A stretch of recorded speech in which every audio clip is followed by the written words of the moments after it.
Hello bachcho. Let's read the question. Select the incorrect match regarding mitotic cell division. First, prophase. Chromosome begin uncoil. Second, metaphase. Chromatid move apart. Third, telophase. The nuclear membrane reappears. Fourth, late anaphase. Each chromosome consists of two chromatid.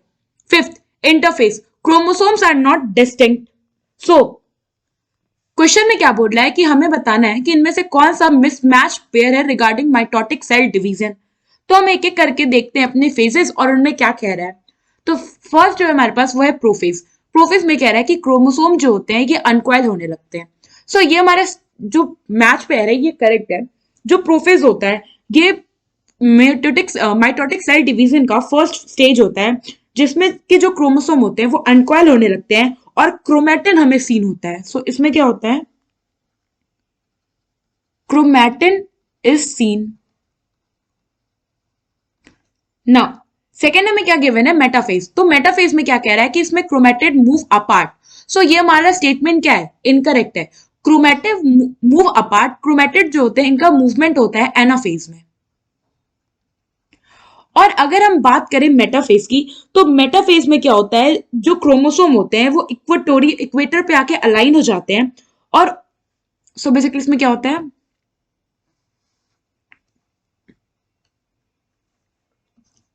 Metaphase में chromosome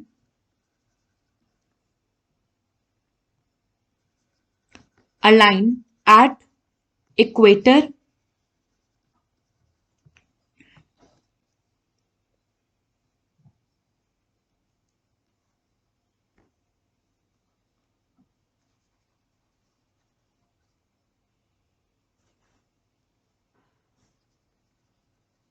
chromosomes aligned in equator. और इसके साथ साथ आपको यहां पे spindle fibre attach दिखेंगे, spindle fibres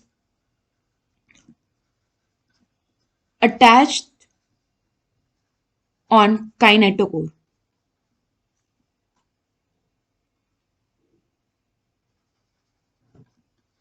kinetochore of chromosome. Now third क्या कह रहा है कि जो टीलोफेज है इसमें न्यूक्लियर मेम्ब्रेन रीअपियर हो जाता है। तो ये हमारा स्टेटमेंट क्या है, जो पेयरिंग है ये करेक्ट है। टीलोफेज में क्या होता है, न्यूक्लियर मेम्ब्रेन रीअपियर हो जाता है एज वेल एज जो अदर ऑर्गेनल्स हैं लाइक एंडोप्लाज्मिक रेटिकुलम, गोल्गी, ये भी रीअपियर होने लगते हैं। So cell organelles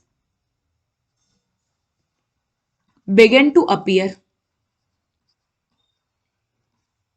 now fourth क्या कह रहा है कि जो लेट एनाफेज है इसमें ईच क्रोमोसोम जो है वो कंसिस्ट करता है दो क्रोमेटिड का। सो ये हमारा जो मैचिंग पेयर है ये इनकरेक्ट है, क्योंकि लेट एनाफेज में क्या होता है, ऑलरेडी जो हमारा क्रोमोसोम होता है वो स्प्लिट कर जाता है, तो क्रोमेटिड जो हो गए वो सेपरेट हो गए। और फाइनली लेट क्रोमोसोम में ये पोल के टूवर्ड्स चले जाते हैं। तो वहां पे आपको सिंगल क्रोमेटिड देखने को मिलेगा, ना कि क्रोमोसोम जिसमें आपके दो क्रोमेटिड हो। So in late anaphase chromatid are present on two separate poles.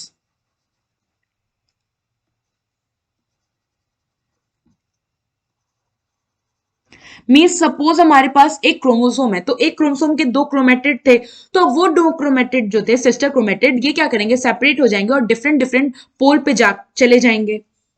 And fifth क्या कह रहा है कि जो इंटरफेस में क्रोमोसोम जो होता है ये डिस्टिंक्ट नहीं होता है, मतलब आप उसको आप इसको डिफरेंशिएट नहीं कर सकते। सो ये हमारा पेयर जो है ये करेक्ट है, क्योंकि जो इंटरफेस होता है ये दो डिवाइडिंग फेस के बीच का फेस होता है और इसमें क्रोमोसोम क्या होते हैं, विजिबल नहीं होते हैं।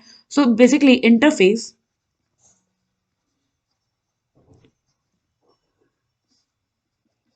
it is the stage between two dividing phase and chromosomes are not distinct. Now question में पूछा था कि इनमें से इनकरेक्ट मैच पेयर कौन है। तो अगर आप देखो तो यहाँ पे हमारा सेकंड और जो फोर्थ है, ये दोनों क्या इनकरेक्ट मैच पेयर है। सो इस बेसिस पे हमारा ऑप्शन ए जो है ये करेक्ट हो जाएगा। आई होप आपको ये क्वेश्चन समझ में आया होगा। Thank you.